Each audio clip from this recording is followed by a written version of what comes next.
Russian President Vladimir Putin is having a very good day today. He's in good health. He has absolute power over Russian state, Russian government, and Russian people in his hands. He has absolutely no political opposition, no immediate threats to his power, and what brings him the most joy is he has future now. You see, before he was in a position called Zugzwang.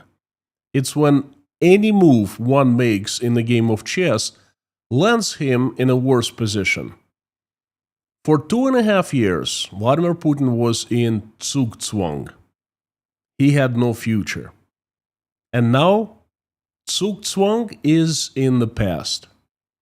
Sun is shining above Vladimir Putin again. There are clouds here and there, of course, some of them dark, like the decline of Russian economy, that is becoming a very big problem.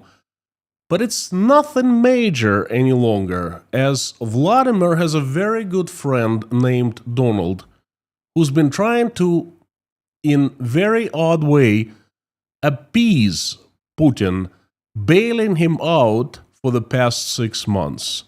And his friend is ready to give a friendly hand and save Russian economy. And this is what is being discussed right now with the special envoy of the United States of America to Russia, Steve Witkoff, economic cooperation, believe it or not. So Vladimir Putin is having a very good day. Vladimir Putin has won.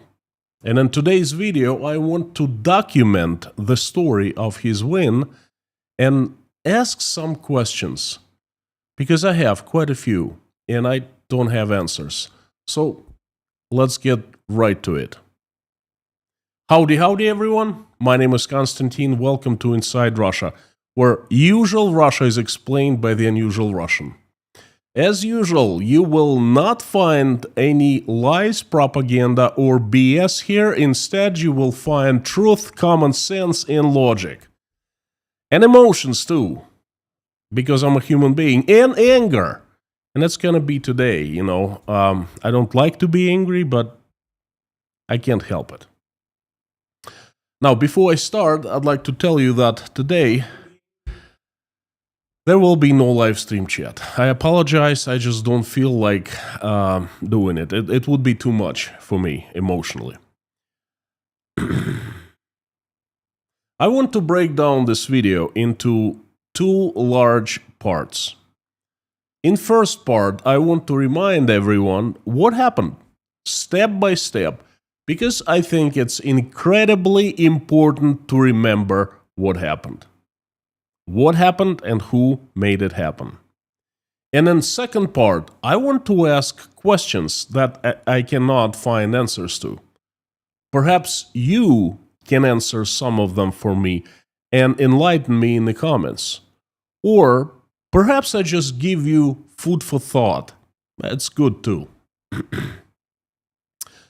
Before I give you the facts, I want to refresh your memory on why Vladimir Putin made the decision to invade Ukraine and start the war in the first place. And I'll be very brief. If you want to dive into more details, please watch the video I made right before Donald Trump was inaugurated to become the 4th president of the United States of America. I will place a link to that video right here. And there, nutshell, the only thing Putin wants from Ukraine is complete political control over the entire country. Not partial control, not over the eastern part or the western part of the country, over the entire Ukraine. He doesn't want new lands, rare earth, more population, natural resources. He just wants the power over Ukraine, the political control. That's it, plain and simple. In early 2025, Vladimir Putin was in a very bad situation. Economy in crisis with negative forecast and lack of anything that Putin could remotely sell Russians as victory. Anything he could call a victory. And Donald Trump had all the trump cards in his hands, no pun intended, such as the economic sanctions against Russia that started working at last. They were harming Russian economy more and more, right before Donald Trump became the president. Russia was losing its allies and getting itself into more political troubles, and Russian people were showing the signs of getting restless. They needed to see something justifying the war and the sacrifice. So Donald Trump, in January of 2025, had a clear upper hand. All he needed was to push more. Previous administration did a very good job punishing Russia and standing up against Russia economically, and current administration should have continued doing the same what the previous started, and perhaps doing more, pushing more. Instead, Donald Trump started appeasing Vladimir Putin. It was unbelievable at first. Now we're used to it, but yes, that was quite a thought. This is what happened in chronological order. The very first event happened on February 12th. Donald Trump called Vladimir Putin. That's right. It wasn't Putin calling Donald Trump, it was Donald Trump who made the phone call and spoke with Vladimir Putin for about 90 minutes. They agreed to begin peace negotiations immediately. This event became a huge milestone victory for Vladimir Putin, because that event, Donald Trump calling him, showed the entire world that there was no political isolation of Russia any longer. There was no political isolation of Vladimir Putin. Putin was accepted as one of the legitimate world leaders again, and he was accepted by the top guy, by the President of the United States of America. This was a moment of triumph for Putin, and Russian propaganda, Russian state showed it, exploded with the good news. The change of stand towards the United States changed completely. Russian propaganda flipped the coin and started saying that the USA is a great nation. Russia shouldn't have never lost contact with the United States. Donald Trump, great president of the great country, and all of a sudden the Satanists, Russian propaganda were calling the Americans just couple months before, they turned out to be good people, hard-working people, Americans with Christian values, family values. That was quite a change, and it happened in mid-February, thanks to Donald Trump calling Vladimir Putin. Now, Trump made a public statement. He declared this step as the beginning of the end of the war.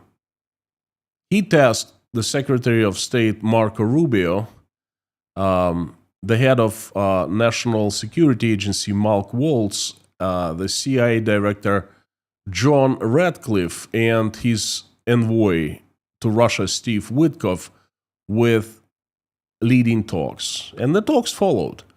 In February 18th, 2025, US-Russia summit delegation took place in Saudi Arabia.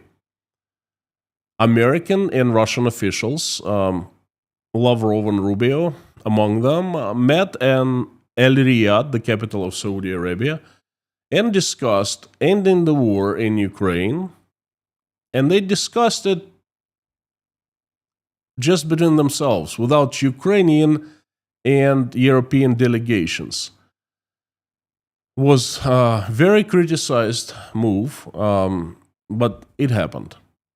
No feasible results were achieved, but Russia gained a lot of reputation, and inside and outside Russia. Everyone outside Russia were looking, including China, India, and other countries. And inside Russia, this meeting was sold to Russian people as another Putin's victory, and they all believed. Next, February 27th, Donald Trump, in a surprise move, extended the sanctions. He extended U.S. sanctions on Russia for one more year over the invasion of Ukraine. It was an automatic move, extending the sanctions that the previous administration initiated. And it went nearly unnoticed by many. Only experts noticed. Then, March 3rd, there was a pause in the U.S. military aid and intelligence sharing to Ukraine, and the decision to scale back offensive cyber operations against Russia. So basically, the USA stopped supplying intelligence data to Ukraine and stopped conducting cyber warfare against Russia. Russians followed up with a huge missile attack the following night, hitting numerous both civilian and military targets all over Ukraine with so many casualties, as the Ukrainian armed forces failed to intercept many missiles without the US providing the intelligence to air defense, and they had stopped doing that the previous night. That was really hard to intercept Russian missiles. So that was a slap on the face of Donald Trump, as seen by many, certainly seen by me. And Donald Trump was not happy. He was angry. He was given an interview, and at first he said there was some kind of mistake made, but then, he accepted. But that he was angry, annoyed, I would say. Then March 11th, there was a telephone conversation and a ceasefire. Aid of supplying intelligence data to Ukrainian armed forces resumed after the attack. So, it just was an absolutely useless move that just cost so many lives of Ukrainians. And nothing was gained. And then a ceasefire was agreed, a 30-day ceasefire proposal made to Vladimir Putin, and it was accepted. The USA resumed military aid and intelligence sharing with Ukraine, and Putin agreed on the partial ceasefire. He agreed on not to attack the energy infrastructure facilities, but then he almost immediately, broke the ceasefire after the start of the ceasefire, and of course blamed the Ukrainians for, breaking the ceasefire. Then on March 18th, Donald Trump called Vladimir Putin again. The next day, Donald Trump, in his Truth Social network, he made a post describing his contact with Vladimir Putin as very good and productive. He told that both Russia and the USA will be deciding the fate of the Middle East. He elevated Russia by that statement to a huge height, bringing it back into the world geopolitical scheme. It was such a huge boost to Putin's image as a world leader, and it was absolutely taken advantage of in Russia for further brainwashing of Russian people. And, I think many other countries in Africa, in Asia, they were looking. About at the same time, Thailand started getting closer with Russia, signing extradition agreement, making Thailand so much less safe land for Russian refugees, and they agreed on other actions towards each other. At the same time, soon after, Donald Trump expressed frustration with Vladimir Putin. He said that he believed Putin was gaining the upper hand in Ukraine. Trump reportedly said, Putin thinks he's winning. That's the problem. It was a key moment because Donald Trump was attempting to build consensus around temporary ceasefire plan, but Putin's confidence reportedly undermined the efforts. Basically for so long, for a few months, Donald Trump kept telling everyone, hey, Vladimir Putin just wants peace. He wants to end. There are so many Russian soldiers dying. 5,000 soldiers. Donald Trump gave different numbers. I don't know how true they are, but many. He said so many soldiers, such a huge blow to Russian economy. And he was right there. But what he was wrong about is Vladimir Putin, he sincerely thought Vladimir Putin wanted peace, where he didn't. Vladimir Putin wants one thing, to hang on to his power longer and longer, for as long as possible.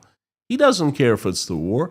He doesn't care if it's the peace. If there's a war and it doesn't threaten his power, hey, if it's peace and also doesn't threaten his power, peace it is, okay? But he certainly doesn't want peace for the sake of ending the war. And Donald Trump, for months, had been fighting Vladimir Zelensky, making sure that Ukraine surrenders to some requirements of Russia. So it was a struggle, not with Russia, but with Zelensky. And in March, for the first time, Donald Trump understood it wasn't about Zelensky. Zelensky is ready to negotiate, ready to compromise, ready to do anything to stop the war. It was Putin who doesn't want peace. So, again, for the first time, that thought appeared in March. Well, Donald Trump and his buddies should have watched Inside Russia. I've talked about it way, way before. Would have saved a lot of time, efforts, and probably money.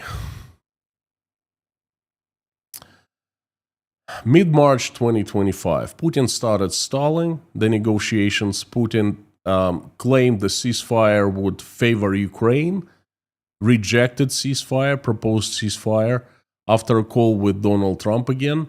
So he basically started stalling. Vladimir Putin at that time had a clear understanding that he was winning, and he was right.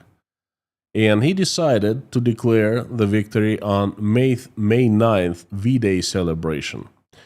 He decided to declare it to Russia and to the entire world. That is why his stalling the negotiations in March and April could be well understood and could be explained. And then came April, late April. There was a social media appeal. Trump publicly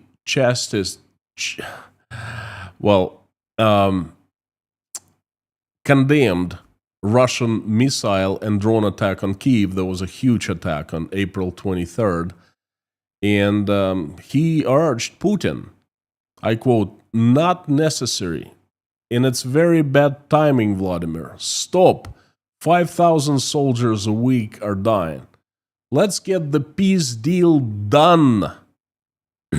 That's still there in Donald Trump's Blue social media post. You can go and check it out. It's still there. Well, this is where I started losing this understanding of the situation, because up until then, everything was crystal clear. Donald Trump hoped for one thing, and he got a different thing. He got disappointed, and he started opening his eyes, so to speak, and he started admitting it publicly. But then it looks like in April, late April, he went to the place where he started from. Because again, he started appealing to Vladimir Putin to do a peace deal. The deal that Putin doesn't need to do, doesn't want to do. Okay? Then, of course, the V-Day happened, May 9th, and it went as planned. There were different countries sent their troops, North Korea, Vietnam, and some African countries. So it was not just Russian event. Instead, it was an international event. 27 leaders of different countries, and some big and important countries, for example, Brazil, European countries, parts of the European Union, and China, the leaders came to shake Putin's hand, to mingle with him, to discuss, to drink vodka with him, to eat, to share this celebration. And that was a clear sign to all Russian people and many leaders in the world that Putin is back. Well, was back. He's victorious. He won. He's not, not dead. The country not dead under the sanctions and the pressure that the entire world was putting on Russia for 2.5 years, or for 3 years, really. On May 19th, there was another call. Trump and Putin spoke again for 2 hours about the war, but no ceasefire resulted. The analysts and experts later deemed the call largely ineffective. Donald Trump privately admitted that Vladimir Putin wasn't ready for peace negotiation because he believed he was winning. Following his May 19th phone call with Putin, that's what he said. I'm going to quote the Wall Street Journal. In the conversation with European leaders around May 21st, 22nd, Trump said, I quote, Putin is not prepared to end the war in Ukraine because he sees himself as the victor. Again, I had been saying that for a few months in advance. To me, it was just obvious. I don't know why Donald Trump or his advisors didn't see that coming, but obvious. Then June 2025, the peace ceasefire negotiations continued. Trump rejected Putin's offer to mediate the Iran-Israel war. It was actually a very smart and strong move, but Donald Trump, I give them the credit.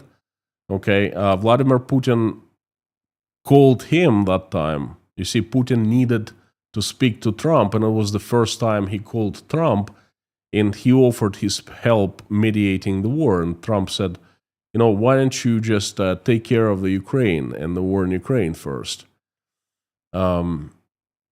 What happened was a big attack on Ukraine, lots of damage, lots of buildings destroyed, people killed, and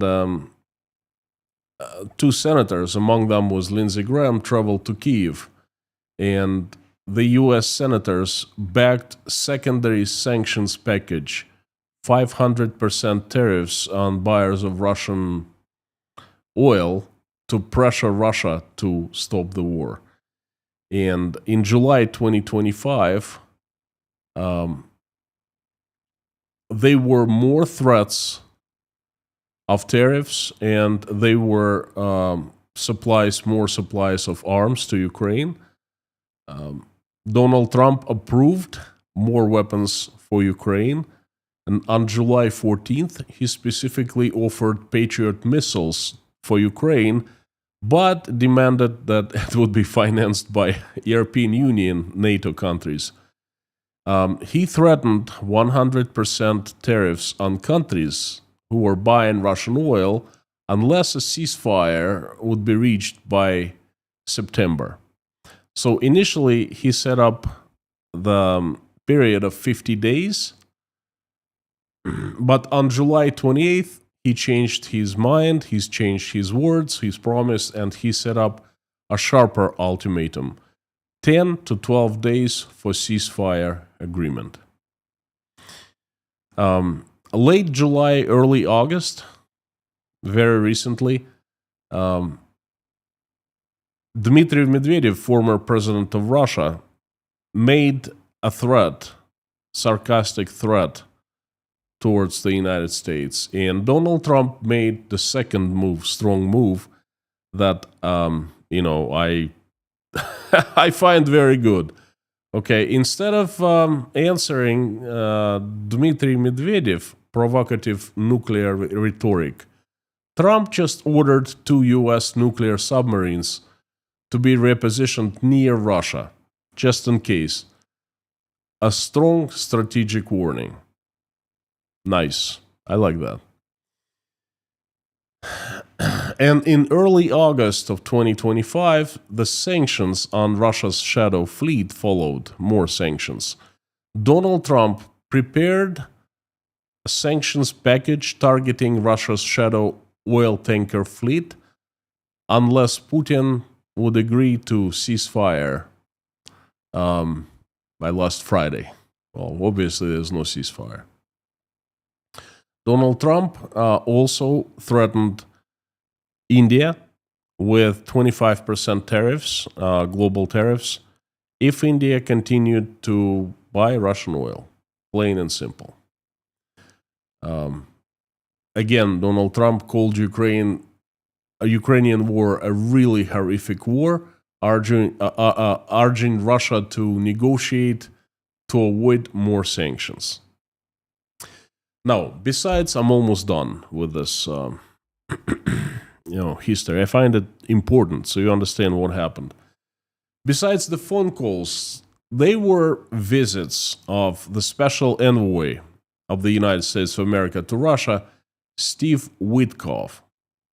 A few times he traveled to Moscow to meet Putin and his close circle. According to the Reuters, Steve Witkoff has made 5 trips to Moscow, and the last one was just 2 days ago. The first one was in mid-March 2025. He conducted a visit to Moscow. He met with President Putin. Then he flew one more time, negotiated. Then he went to Moscow again. He had a wonderful visit. He had strolled down the central Arbat, the central street of Moscow, Arbat. He was accompanied by quite a few war criminals and the interpreter who was helping him to translate English into Russian. And it turns out that the interpreter was a KGB officer. Steve Witkoff did not bother taking interpreter from the U.S. Embassy, it was supposed to, or just bringing his own interpreter from the United States and translate everything that Russians were saying. No, instead he used the KGB one. Notably, during that meeting, during that visit, Putin entrusted Witkoff with delivering a beautiful portrait of Donald Trump to the White House as a personal gift to the American president. And he also expressed personal concern about assassination attempt of Donald Trump, that event that happened at the rally about a year ago. The 5th visit of Witkoff to Moscow, the Kremlin, occurred on August 6, 2 days ago. Witkoff met President Putin in the Kremlin. for a high stakes, roughly 3-hour negotiation aimed at pressuring for ceasefire before the implication of U.S. sanctions. This was the most controversial visit, and this was the motivation to make this live stream. Because this last visit was the last drop, okay? I have so many questions unanswered, and I would like to give you some food for thought and perhaps ask you if you can answer some of my questions in the comments. Now, Steve Witkoff's 5th visit to Moscow supposedly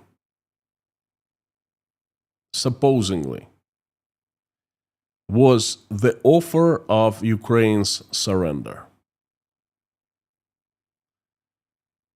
He was meeting with Vladimir Putin and some other fellows deeply involved in the process, political process between the USA and Russia for 3 hours. And it has become known, again, these are just rumors, but they come from quite reputable sources. Rumors that Steve Witkoff brought Vladimir Putin a document that basically consisted of conditions of surrender of Ukraine. What do I mean by surrender? Well, Putin can keep the land that he is in control right now. And the Ukrainians will have to deal with that, will have to agree with that. The Ukraine will not be able to become a part of NATO or any other alliance with the Western countries and things like that. That is not a peace negotiation. And by the way, what Americans want in return is not peace agreement, but a ceasefire. Something temporary. They want to give up Ukrainian land permanently. Instead, they want to get a temporary ceasefire. Now, before I go any further, I want to make a note that almost every telephone conversation or visit, almost every attempt to an agreement between Donald Trump and Vladimir Putin were followed by intense missile strike or strikes, killing so many people in Ukraine and destroying so many buildings, so many facilities.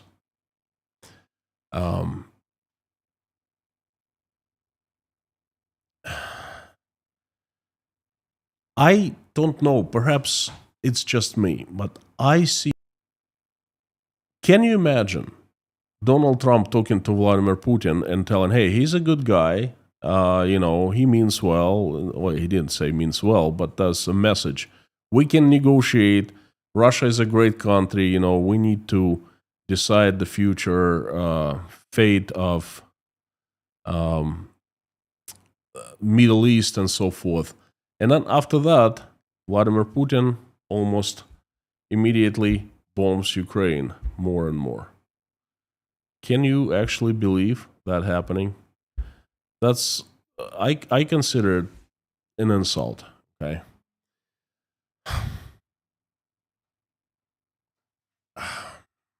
Now the questions. Before I get to the questions, I actually would like to take this moment and thank everyone for coming, for watching. Thank you for not giving up my live streams and my information. I appreciate you very much. Thank you everyone who is a part of Inside Russia community. Thank you for watching, liking, commenting, for your emails, for your prayers with me, and for your love. Thank you for your support by buying me coffees at buymecoffee.com or Patreon, PayPal. Your support inspires me. I promise that despite being demonetized by Google and not earning anything from this channel, from Google, I promise you I continue my stand against Russian government, against unfairness, against the war, and continue telling you the truth. And I continue standing with Ukraine. You know, even if the entire world turns against Ukraine, I will still pledge my support. Now, since January, Donald Trump has lost all the advantages he had. All the Trump cards are gone. Putin wrapped Donald Trump around his finger many times.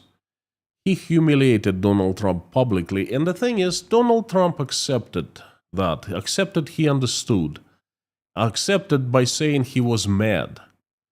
He publicly urged Putin to stop. He threatened Putin. Okay, he asked Putin. Then strike after strike, right after Trump would comment another telephone conversation and so forth. Now, Donald Trump has done quite a few things to lose the advantage. He promised to slap Russia with more sanctions, giving it 2 weeks every time, quite a few times. But then every time 2 weeks were up, he didn't follow up with actions. I don't know how Trump views his promises and not following up with actions. I don't know how Americans view that. But in other countries, definitely in Russia, and I tell you, this is not my judgment, this is not my saying, I tell you how he is viewed in Russia these days by the propaganda and by a huge number of regular Russian folks. He is viewed as clown. And again, it's not just propaganda. Propaganda, I remind you, was praising Trump mere 4 months ago by saying he's a great president of a great country, Americans, great people. That's when the Trump started calling Putin, and that's where he started offering the peace negotiations. All of a sudden, he was praised. He was considered a strong leader, and Americans, great, hardworking people. And now, 4 months later, Donald Trump is considered just a blah, blah, blah person, a clown, the guy who talks and doesn't do any walking. Just talk, no walk. Now, Vladimir Putin was slapped in the face. Donald Trump was slapped in the face by Vladimir Putin in May. Right after the V-Day parade, Vladimir Putin announced the peace negotiation directly with Ukraine and called for the Ukrainians to come to Istanbul to speak. And Donald Trump was happy at first. He was saying, oh, great, I might even drop by. But you know what? Putin said, you're not needed there. He didn't say it in the direct words, but then, in a diplomatic language, basically that's what it meant. And Trump was humiliated. He was not allowed to take part of the negotiations. Although he wanted, he declared his intentions. He flew to Saudi Arabia. He was going to fly to Istanbul to be right next to negotiations. Then Putin said, you know what? That's just between us and Ukraine. No one else is needed. And then it was just Russia and Ukraine. That was a big insult to Donald Trump. And it went unanswered, basically.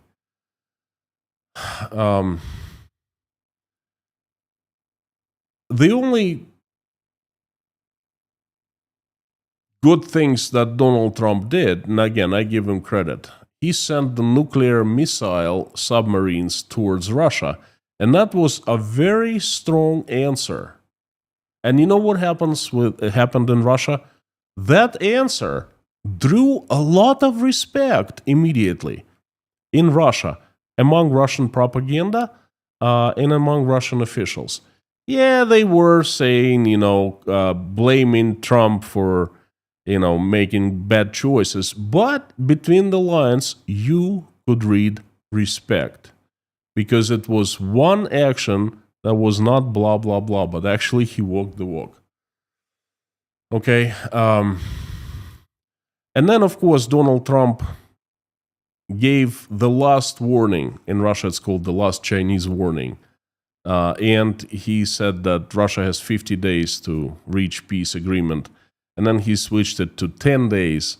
Okay. And then instead of 10 days are up, instead of, walking the walk again, he sent his envoy, Steve Witkoff, to negotiate again. And Witkoff returned to Russia after a huge scandal with an interpreter, right? Witkoff said he made an honest mistake. He didn't know that the interpreter he was furnished with in Russia was not his own, not American embassy's interpreter, but the KGB. Well, to me, if a high-level diplomat makes an honest mistake like that, then he's ought to be fired immediately, because he shows that he's incompetent in very basic things. Well, somehow Steve Witkoff got away with it, and he returned to Russia to speak to the same people who tricked him, lied to him about the interpreter, all right? And instead of being tough, well, he met with Putin, he ate, he was provided food in the Kremlin. I don't understand why, but it happened. And the Russian propaganda started going on and on how Steve Witkoff enjoyed tremendously Russian meat pie, cheburek, and they started making articles in the newspapers and pictures of the chebureks that Witkoff ate in Moscow. And he walked around Moscow again. Just like in April, he was having a good time in the company of the war criminals. This time, he was walking around the Kremlin. There's a park called Zaryadye, and he took a nice stroll with the guys who are not welcomed in decent society, He was smiling, shaking hands with them, and having a good time again. It seems like Donald Trump and his envoys and his diplomats, they don't learn the mistakes from the mistakes that they already made. Now, on top of that, Steve Witkoff brought the capitulation agreement, or proposal, should I say proposal. And now it's time for Vladimir Putin to act. And you know what? Right before I started this live stream, I actually learned that many news sources in Russia, and I cannot claim that they are 100% truth, but many sources are saying that a personal meeting between Donald Trump and Vladimir Putin is being organized right now, and it's going to happen in the United Arab Emirates. Again, I don't know whether it's true or not. I cannot confirm, but it's everywhere, all around in different media. Okay, and if it's true, it means that Vladimir Putin is going to take this negotiation very seriously, and what Donald Trump had sent him is also serious. From what the rumors have it, again, it's conditions of capitulation of Ukraine and proposals of economic cooperation with Russia, between the United States and Russia. Now, I've been telling you about Russian economy demising for so long, for 3 years, over 3 years. And now lots of people are saying that that's also true, that other experts basically jumped on the wagon. But the thing is, we certainly, not I, nor I, neither the experts, none of us consider the United States of America helping Russia economically. If that happens, forget about the economic tsunami. Forget about the recession in Russia. Forget about, all the things I tell you about. If the United States helps Russia economically, it's going to be complete game changer. And I certainly cannot forecast how well Russian economy is going to be doing. Now, I have a few unanswered questions. The The biggest question is why. You see, the only language Vladimir Putin understands is power, strength. He's a strong man, and that's the only language of the strong man, the strength and power. Donald Trump has been given more and more of his power away. Not really his, but his country's power away. And now he's at the point when he is ready to discuss helping Russian economy. Again, rumors have it, but I tend to trust these rumors. And to me, an indicator that the rumors are true would be that if Vladimir Putin actually would agree to meet personally with Donald Trump soon, within 2 weeks.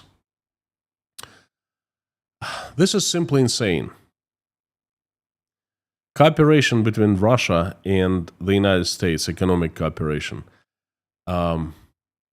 You see, just 6 months ago, it was very clear when the United States and other countries needed to go. They needed to go to strengthen the sanctions, to push further, because Russia is collapsing. Now, much more, collapsing much faster and much more than it was back in January, but it was absolutely clear. Then just a few pushes were needed. So Vladimir Putin understands the language of power, and he understands when there is a threat to his power, and he's ready to do anything. And the only threat to his power is Russian economy. It is like a big tsunami, I call it economic tsunami, and there's no refuge against tsunami. It just washes you away, kills you. And that's what can do to Vladimir Putin. It simply can just dethrone him. And when that happens, when he starts seeing signs, you know what? He would start negotiating immediately. He would start calling Donald Trump, not receiving his calls, but he would start calling himself and begging to make agreements. That's the language he understands. That's the game needs to be played. Instead, the US administration has started taking absolutely different direction. It started appeasing Vladimir Putin. It started acting as if the United States of America is scared of Russia. I don't understand scared of what? Because Russian army is in ruins. Russian army, it's so weak, it could not overtake Ukraine, any significant territories in 3 years, a country much smaller with only a fraction of population of Russia. Why is the USA afraid of Russia? Certainly not because of its army. Regime, it is very solid at the moment, but as any solid regime, it falls within days. Just recall the USSR, how it just collapsed in 3 days. What is the USA afraid of?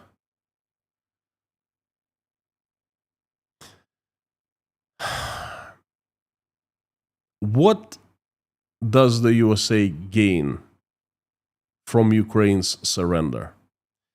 You see, that is the questions, the particular question, other questions I don't have clear answers to. I see that the United States loses.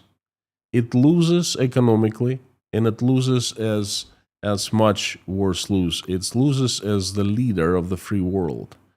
Because, hey, you can't protect a country like Ukraine from the bad guy.